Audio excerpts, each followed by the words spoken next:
I think it will work now.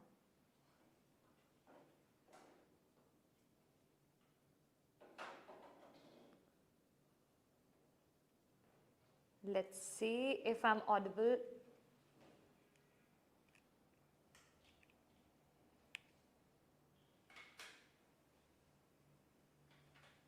I think it will work now. Yes, it's working. Thank you so much, ma'am.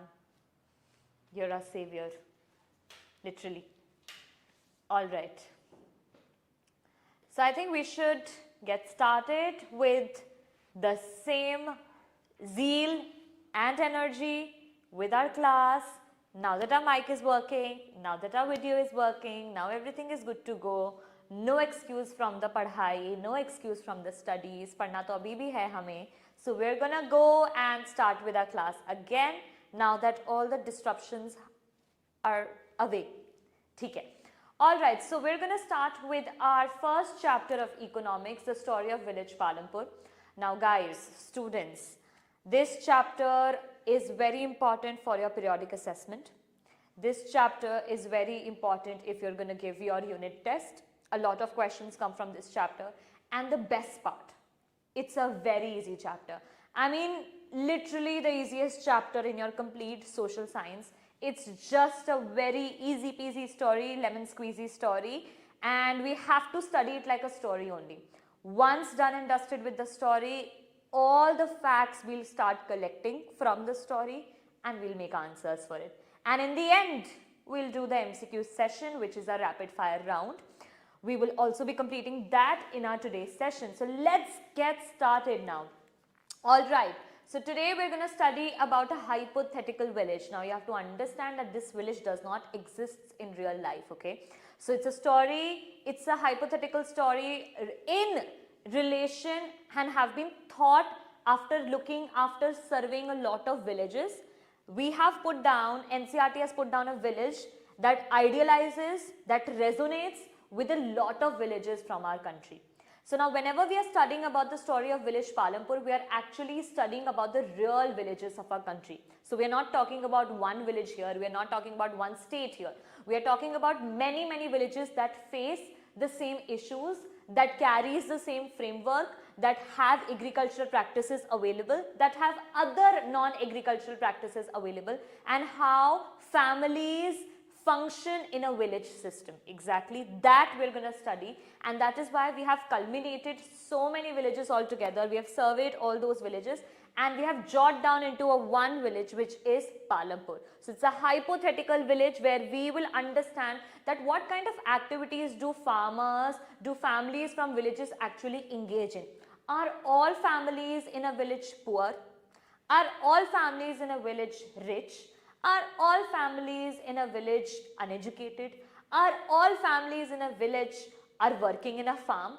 So there are so many questions. You know, we have this stereotype about a village and village people, that if you belong to a village or if you're in a countryside, you are bound to do certain work. You're bound to do certain jobs. But is that really true? Are actually all the village people engaged in farming? Yes, majority. But like all? No. Are all the farmers rich? No. Are all the farmers poor? Again, no. Some are poor, some are rich, some are actually middle class who are having a subsistence family, that whatever they are producing, they're having it for their own good, and that's all. That's their all living. Okay. So now there are multiple variety of families living in a village. So we are going to understand slowly that how village people function. What land do they work upon? What kind of land? Is it a fertile land? Is it a not fertile land? What kind of seeds they are using? How are they producing more and more crops? If there's a population increase in that village, what is their way out? Are actually, if there are sick people in the village, is there a hospital? Are the children of the farmers going to a school? Are they studying equally well as compared to the city people? All these questions. So many questions about a village, right? But before that, let's get on with the story, and then we'll see what things a village offers, what kind of families do we see in a village, okay? Alright, so now we're going to start with a very nice story. Now students, you have to understand there are very less facts in this chapter and there are most repeated questions that arrives in this. Very easy and always the similar questions arrive. So it's a part of your periodic assessment, it's a part of your unit test and similar questions always comes. And MCQ ki to baat hi chodo, MCQ always are repeated. So we're going to complete as many as MCQs there is available for this chapter by the end of the class, okay. So I just want to have a last heads up that whether I'm audible, visible, everything is good to go or not. I just want to check that for one last time. Okay, I think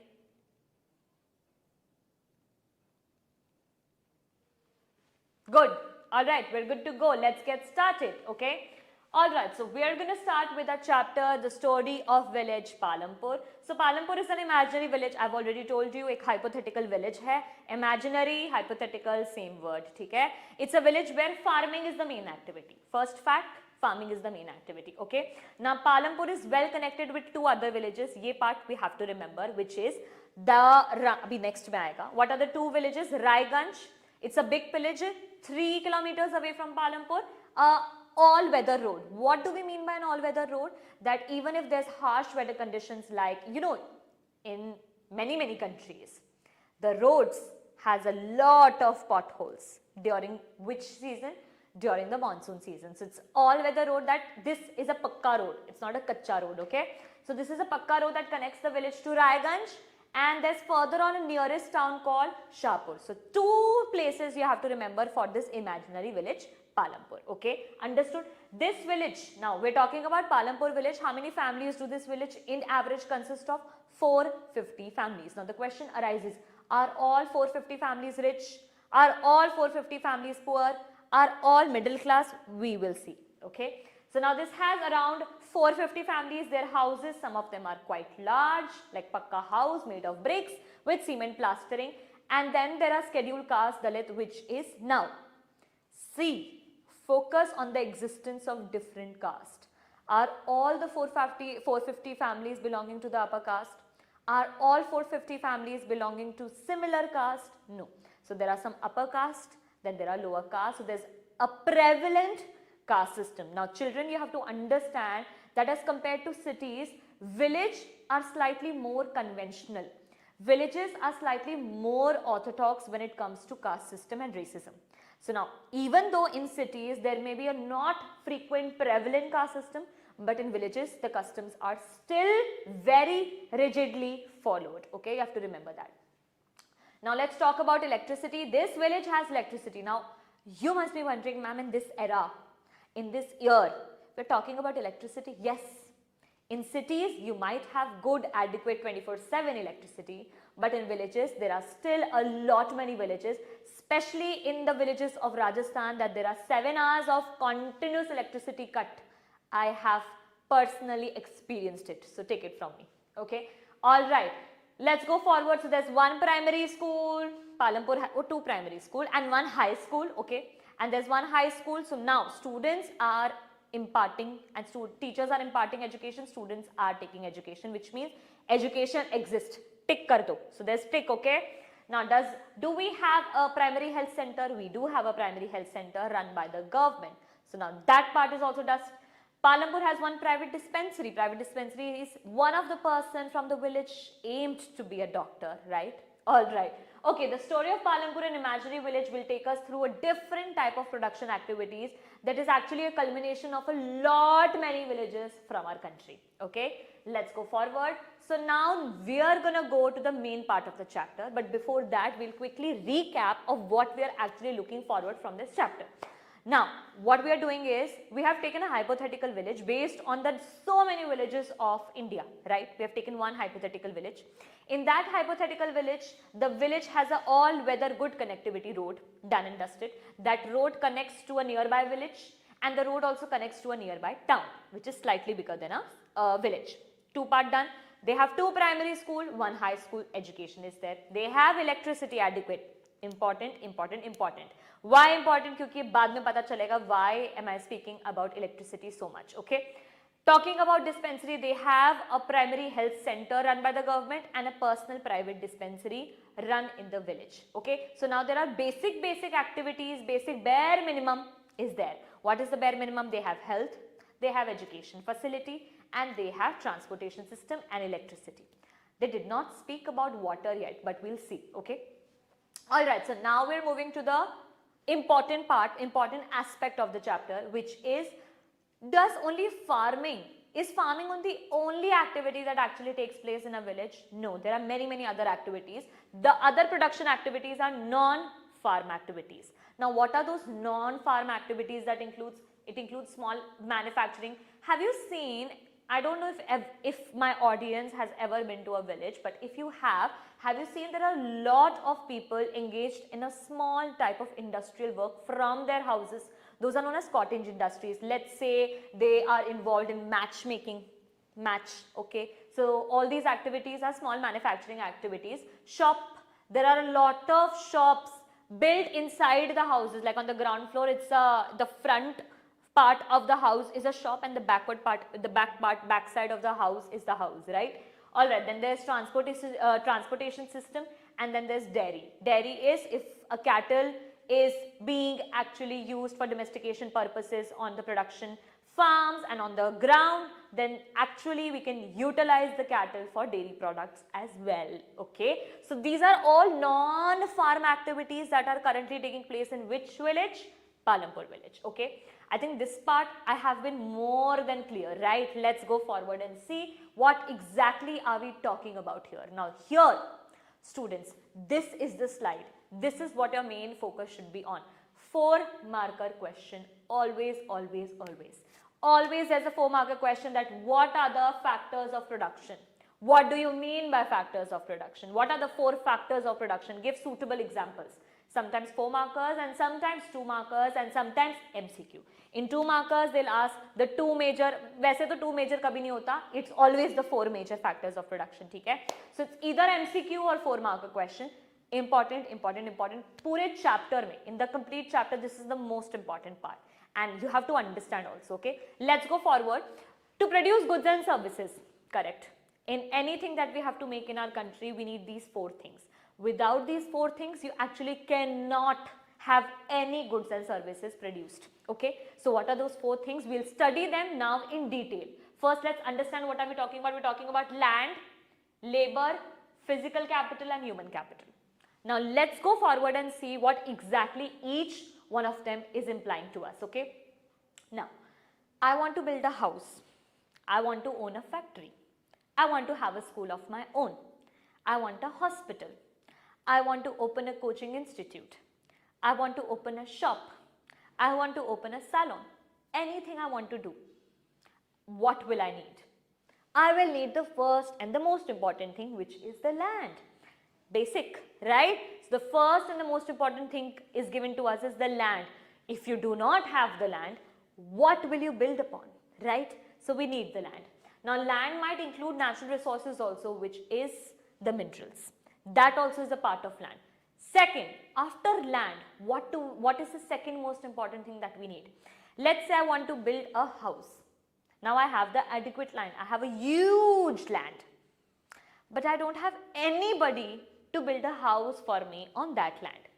What will I do of that land? मैं कुछ नहीं कर पाऊंगी इस land का, right? So if I can do nothing on that land is a waste, right? So after land, what is the next second most important thing that comes in our mind is the people that are required to work upon. Now, are we talking about any person or we are talking about skilled people?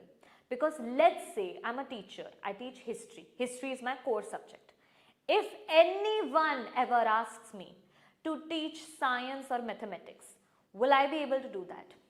Up till 5th class, I think I can, but maybe after that, a strict no. I mean, can't, not possible, never happening. मैं कर ही नहीं सकती हूँ. क्यों? Because I'm not skilled for that. I'm skilled for my own subject, so I can do that, but I'm not skilled for other subjects.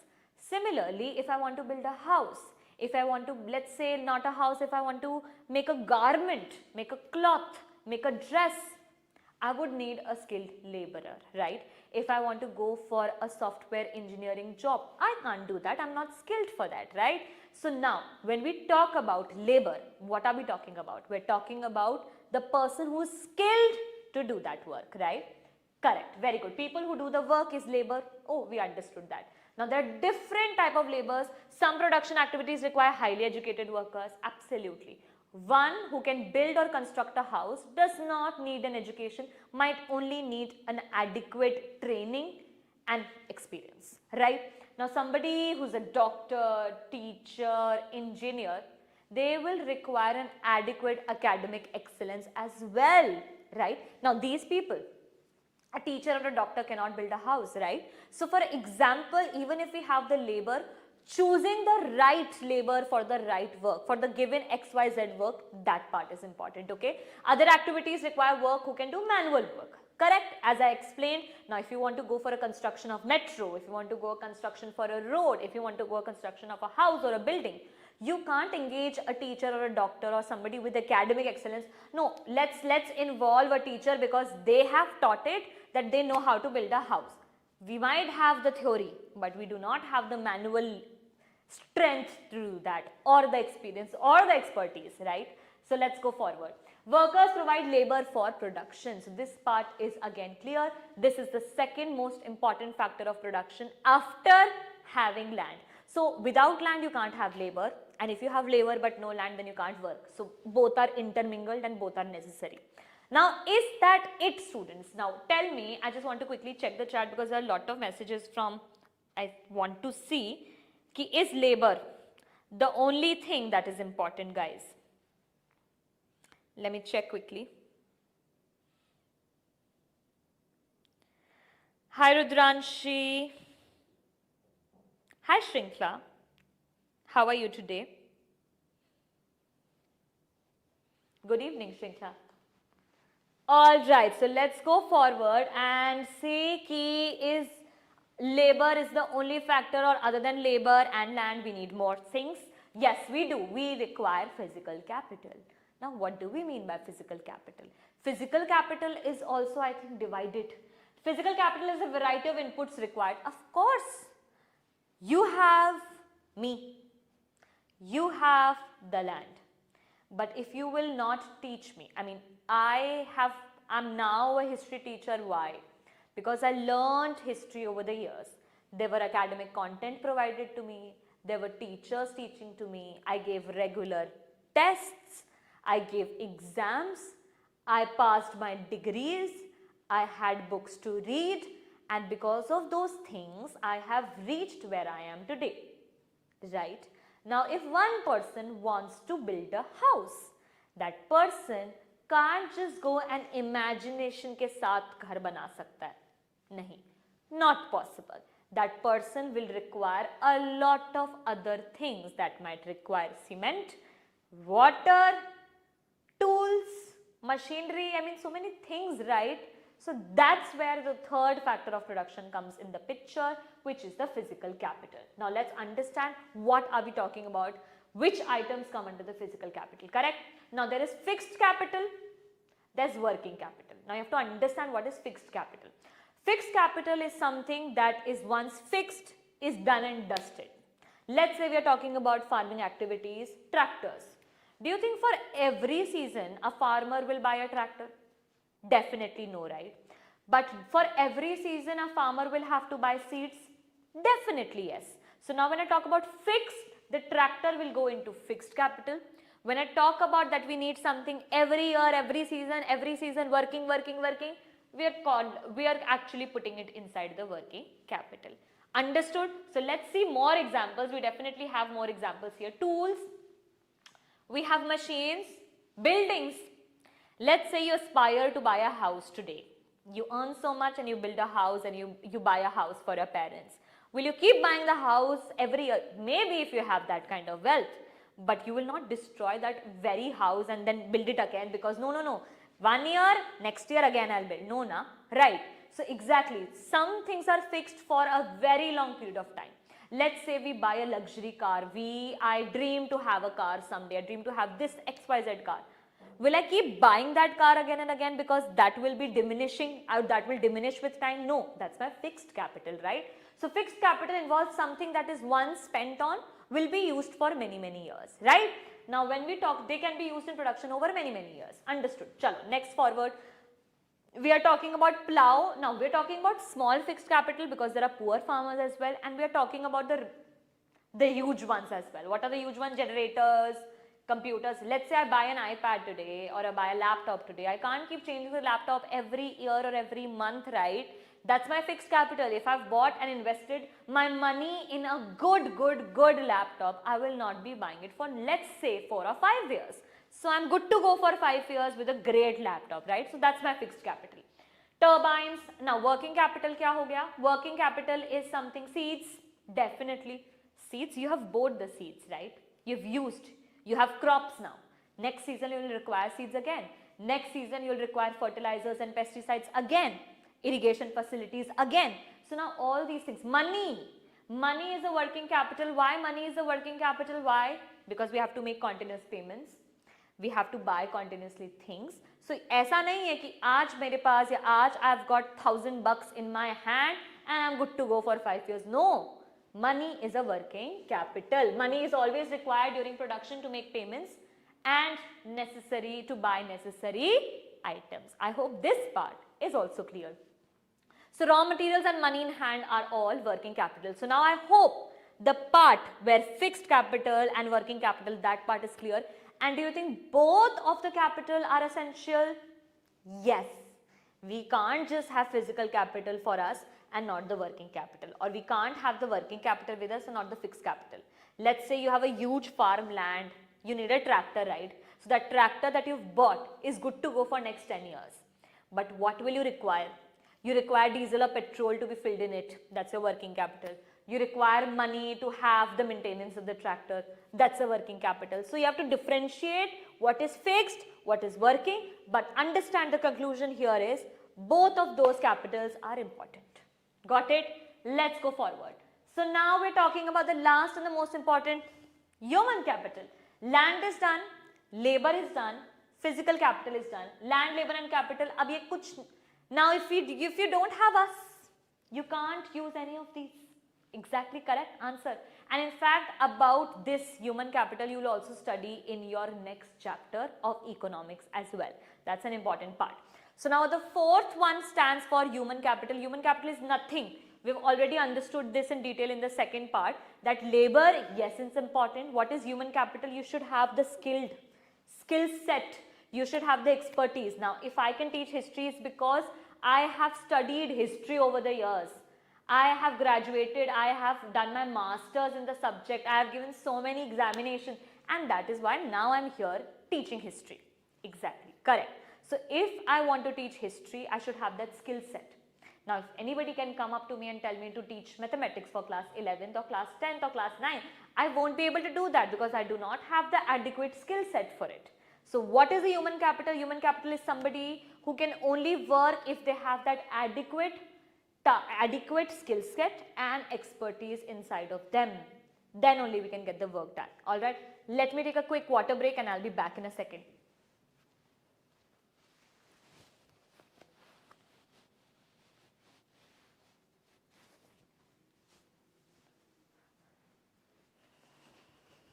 See, 2 seconds. Alright.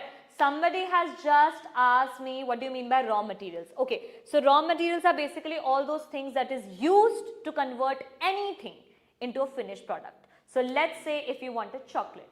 Chocolate is a finished product. Now what all things do you need to make a chocolate? You will need a sugar.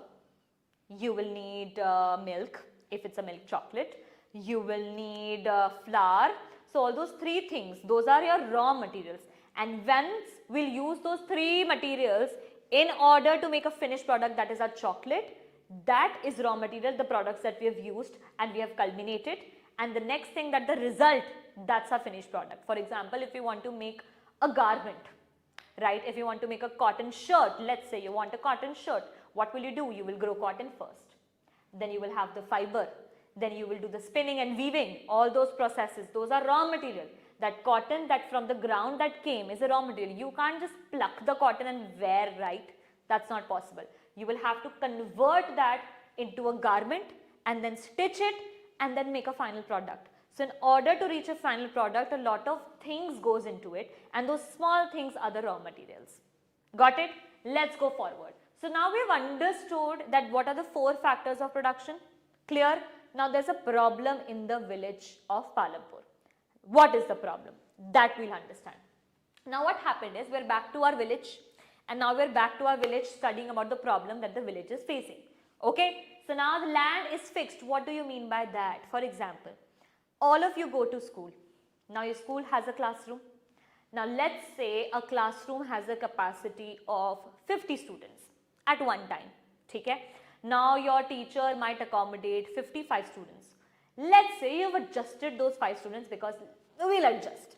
Let's say 5 more gets added and now we have 60 students. Let's say we are adjusting 60 also. But if I say that now increase the number by double, and instead of 50 there will be 100 kids sitting in that classroom, will that be possible? No, that will not be possible. So what will you do? You will take some children out of the class, or will you increase the class, increase the size of the class? You can't, right? That class is fixed. You can't do something like, oh, we have to increase the capacity of the class, let's stretch our classroom, let's stretch our walls. Not possible, right? Whatever I just said did not make any sense. That's completely irrational, right? So exactly what the meaning land is fixed means. For example, we have a one single piece of land, a square piece of land, okay? Now it produces, let's say, 5 kgs of wheat, correct? Now there's a population increasing in that particular area, and we think that now we are 5 kg of wheat is not enough. We'll have it by 15 kgs, but that land is fixed. We cannot increase that production on that particular land. In order to increase the production, we'll need more land, but we don't have any more land. So we'll have to adjust in that part only, and in order to adjust, there will be a lot of problems. And those are the problems is this village facing, and we are talking about that in this village. Correct? So that is the meaning of the word land is fixed. I hope this part was clear. Let's go forward. Since 1916 Palampur, there has been no expansion in land. Of course, land is fixed. Okay? This is because there is no further scope to bring new land. Now they have a certain fixed territory, right? In that territory, you can't do it ki tum ghar tod do. You can't break the houses, right? You can't break the houses and, oops, I think I just did a small mistake, which I shouldn't have.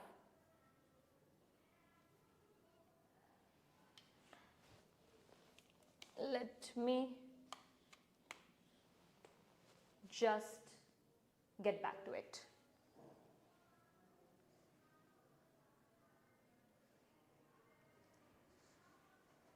Back. Okay. All right. I'll not do this mistake again. Okay. So there is no scope. Now we understood that there is no scope to increase the land. Now what are we going to do? Some wasteland. Even we have tried our best. Whatever lands that were for waste and did not have any production, we have converted them also into cultivation. अब क्या करें? इसके बाद और कहाँ से बढ़ाएं? Now what happens? 75% of people who are working on this are dependent on farming. Correct? ये सब clear हो गया है. Now what is the conclusion that we have arrived at? That the land is fixed. We cannot increase the size of the land. We tried our best. What did we decide to do? We increased the area by bringing in the wasteland as well. But we can't go beyond that. We can't go breaking the houses of people and then convert those land into cultivation. And where will the people live, right? So this part is done. Now what are we going to do? What actually happened? Well-being of these people is related to the production of farms. Population is also increased. Now since the population is increasing, the demand for food, the demand for production, the demand for crops is also increases. But again, we are back on the same issue. What is the same issue? That the land is fixed. It cannot produce after a point, right? So what are we going to do? We are going to take some alternatives, that what is the other methods that we can actually go forward. So we are here with 2 types of options. We are left with 2 options. One is multiple cropping and one is modern farming method. Now let's understand one by one what is multiple cropping. Multiple cropping means that earlier the people of village Palampur, they were producing crops only once in a year. Now what can you do? You cannot stretch the land, but you can use that land multiple times. Samajh aa raha hai? Understanding? You cannot increase the size of the land, but you can rotate, right? You can put crops for 3 months, harvest, get it out, put new crops, new seeds, another season, get them out, put another third time, harvest, take them out. So we can use multiple cropping, right? For example, from June to September, jowar and bajra can be cultivated, done. From October to December, potatoes are cultivated, done. And from December to March, wheat is cultivated. Work done. We can use one land 3 times now. Earlier, people from Palampur were doing what? They were using the land only once a year for harvesting. Now they are using it 3 times a year. The efficiency, the productivity is now increased, correct? Part of the land, now beach mein thoda time mila, so they are cultivating sugarcane as well. Now wheat, kafi sara mil gaya. The surplus means extra. So that extra wheat is actually going to Raiganj. Now there's money inflow as well, correct? Sugarcane is also sold as jaggery good, if you don't know. And jowar and bajra are used as cattle feed. So see, so much extra production that we can actually use those factors not just for people of the village, but also for cattle, also to sell it in the market, and also to use to get some more money out of other villages. Alright, noted. Now this was the multiple cropping. Now what are we talking about modern farming method is, we already spoke about that there's electricity. Remember when I told you in the starting of the class there's electricity. Now that electricity was actually used for irrigation purposes coming from the dam. So now what happens is, now people decided to develop a good system of irrigation. Because remember I told you that I did not speak about water, that water to nahi hai Palampur mein, but they had good electricity. So they used that electricity to develop a good system of irrigation, correct? So Persian wheels were till then used. Now Persian wheels is a manual work. It's a wheel, it's in your picture, in your book also, it's a manual work. But now they were switching to tube wells, they were switching to sprinkler method. What is sprinkler method? If you've ever been to a park, there's small fountain that has lot of nozzles, and those nozzles sprinkles water everywhere. So a lot of irrigation methods were used, okay? People saw that the electric run tube wells are now used to irrigate larger areas. Earlier, Persian wheels were only effective for smaller patches of land, smaller areas, so the productivity of people were really less. The productivity of crop production was really less. But now, they had good electricity. Good electricity helped them from well irrigated systems, and well irrigated systems supported larger parts of land, and since larger parts of land were supported, higher crop production, okay? As a result, by 1970s, the entire cultivated area of 200, not 1000, was irrigated. Increase in production. Got it? So now, this is the 2-marker question that always comes after the 4-marker question. So if there's a 4-marker question, it's definitely factors of production. If it's a 2-marker question, it's definitely that explain that if the land is fixed in the village of Palampur, what are the alternatives suggested to increase the production? So what are the 2 alternatives that are suggested?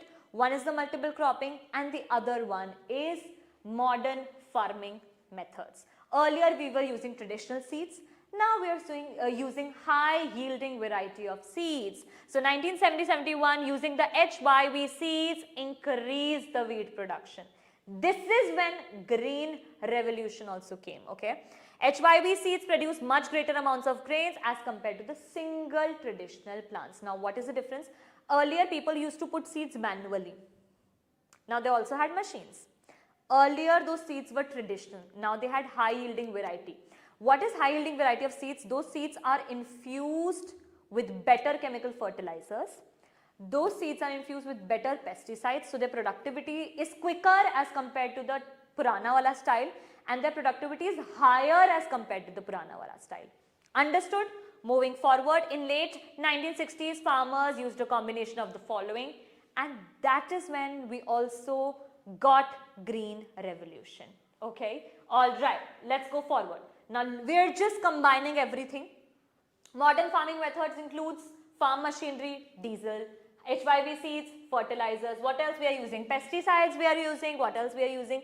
Irrigation modern methods we are using. Now what kind of irrigation methods we are using? We are using dams, we are using canals, we are using tube wells, pump sets. All these three are part because we have good electricity. Okay. Other than that, aa gaya.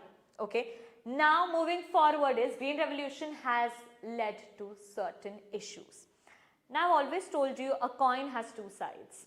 Everything has two sides. If there's a good side, there will be a bad side. If there's a bad side, there will be a good side. So there's perspective, two perspectives तो होते ही हैं. मतलब अगर एक जगह good है तो आप कहीं ना कहीं bad होगे. मतलब there's another learning in your life that you are always good person in a lot of people's life, but you are also not a very good person in a lot of people's life, and you should be okay with that. You should be okay that you cannot be good with everyone and for everyone. With everyone you should, because that should be your moral responsibility to be good to everyone intentionally. Unintentionally, it happens, we are all humans. But still, we can't be good in everybody's book, life of book, right? So that's there. Enough of that. Alright. So now what happened was green revolution were used. Green revolution का मतलब अब देखो कुछ तो problem आएगा, right? If we are using a shortcut method, so then there has to be an issue, right? Because shortcuts are not always good in the longer run. It could be good for quick production. It could be quick. It can be good for quick results. But at the end of the day, it will show us their true colors, right? So what happened was we used high yielding variety of fertilizers. We used high yielding variety of pesticides. But what actually happened? Those things in the longer run decreased the soil fertility because there was so much chemical in the soil because of the seeds, so much chemical that actually the water, the underground, the groundwater was harmed. The productivity of that soil, earlier the soil was really moist and fertile, but now due to extreme chemical leaching and chemical fertilizers ki availability, the soil did not had the kind of fertility it should have. Okay, so continuous use of groundwater also led to the water table to go low. Now what do we, आपने generally class 6 से पढ़ा होगा. From class 6 you must be studying that the water table goes low, water table goes low. What is water table going low? Water table going low is we have groundwater available, right, below our land, and we take out those groundwater through what? Tube wells and hand pumps. Now if we continuously, irrationally keep using that, there will be a point where that groundwater will go really low, and it will reach a point where hand pumps and tube wells will not go, and because they will not go, we will not get groundwater. So at that point we'll have to either wait for monsoon rains again to increase the groundwater table, or we'll just have to wait. Okay, so let me check the chat. There are few messages that are coming in the chat. I will just quickly have a look at it, then we'll go forward. Just want to see if there's any.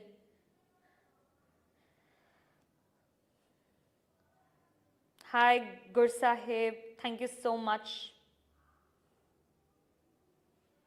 Hello.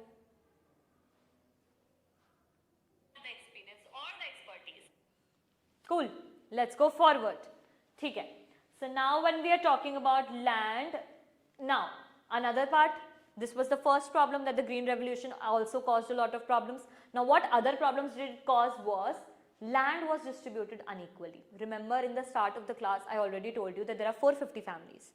Now are all 450 families rich? No. Are all 450 families poor? No. Are all 450 families belong to the same caste? No. Are all 450 families are from middle class? Absolutely no. So then what is the problem here? Let's see. Now 150 families in Palampur, not all the people are engaged in agriculture, right? Now let's talk about 150 families. Out of 450 families, 240 families are small farmers. Note down, fact, okay? Now out of 240 families, this is small farm, less than 2 hectares. So a lot of people are having less than 2 hectares of land. Now we have middle size farm, medium farm. I hope everyone can see this. Medium farm is more than 2 hectares. If we go forward with large farms, it is over 10 hectares. Now how is it divided? Look at this chart very carefully. In India, 44% of farmers are small farmers. Where are the 44%? Here are the small farmers. Everyone can see that. 55.4% of the farmers are medium. Got it? Now we're talking about 44 small farmers cultivate on how much land? This 44 is cultivating on 85% of land. And 55 large farmers are cultivating on how much land? They're cultivating on 15% of land. Can you see the unequal distribution here? That is why there is not adequate good production, okay? Labor is the most important and abundant, everybody knows. Small farmers come hai and large farmers come hai but powerful hai. Small farmers ke paas koi land nahi hai but they are good in number. So small farmers that they do not have land, they are working on which land?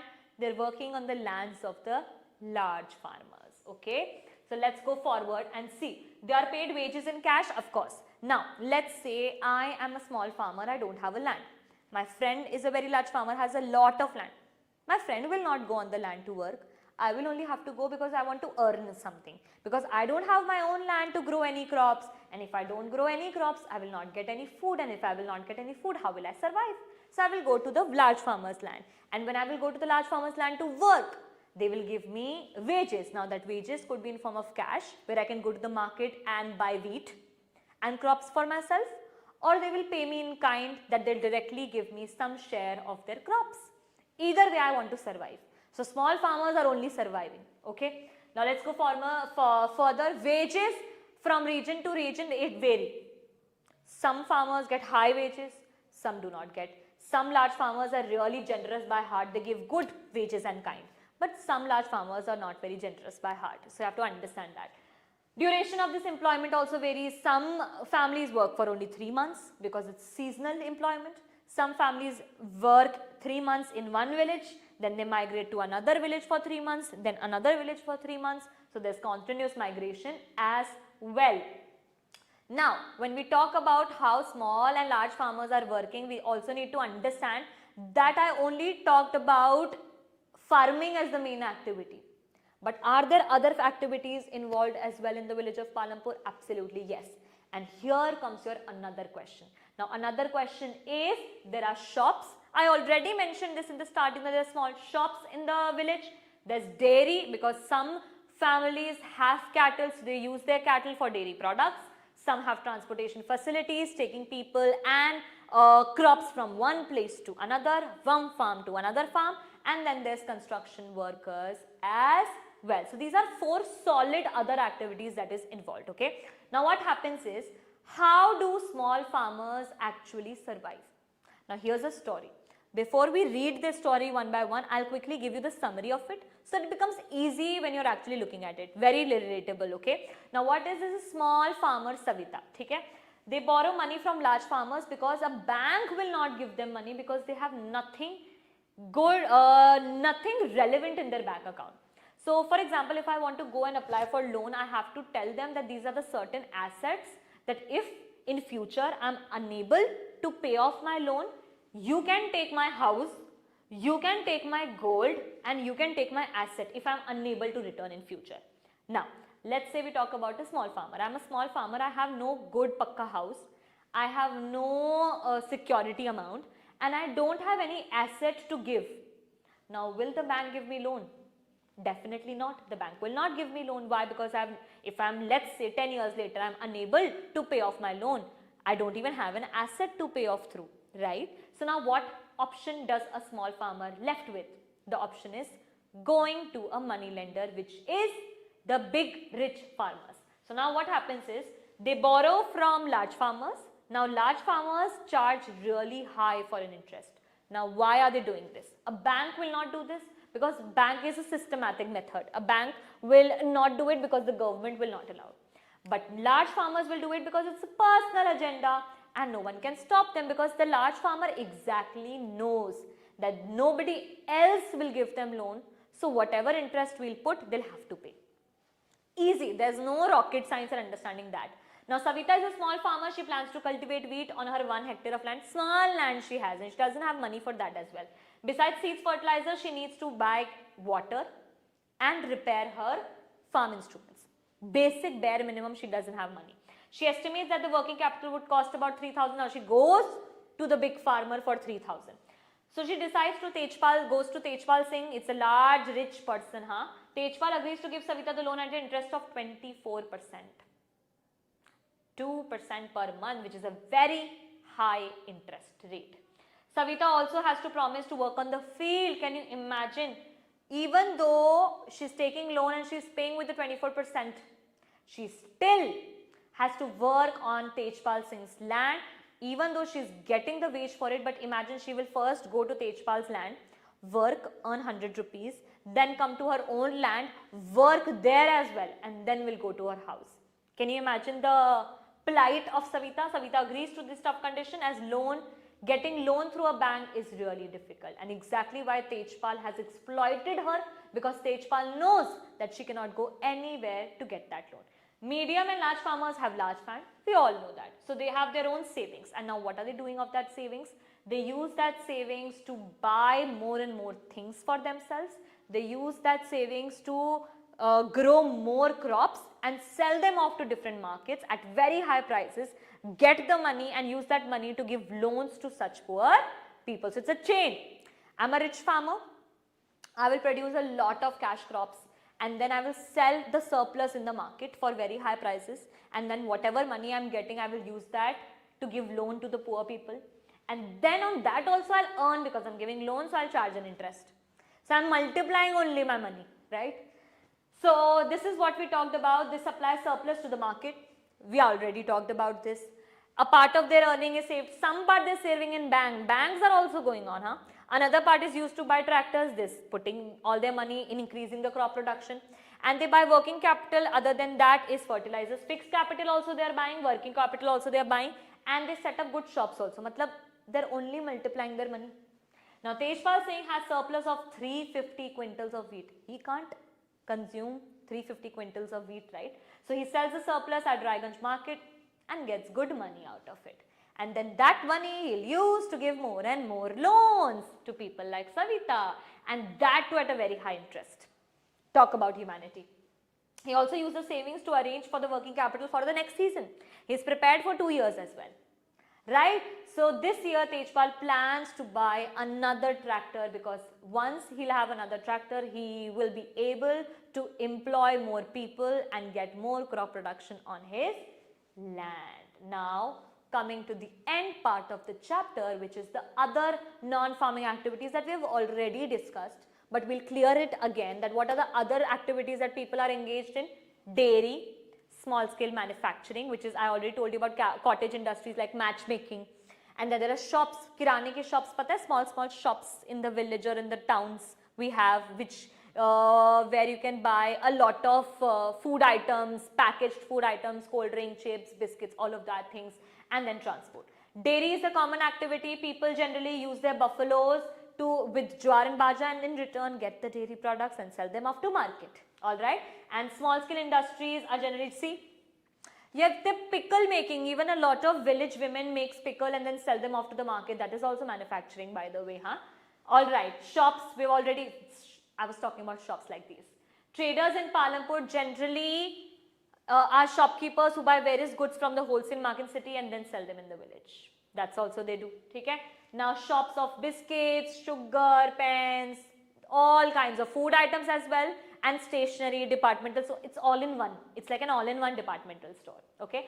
So now then they have other, which is transportation. That transportation involves such as rickshaw, where people can go from one small place to another. Nearby places, they have tractors, agriculture purposes, trucks, loading and unloading of huge crops all at together, tongas for people loading and unloading again, small level, jeeps, bullock carts. All these are used in towns, not anymore in cities, by the way. Okay. All right. 25% of workers and people. Now understand, this is the number that are involved in non-farming activities. Okay.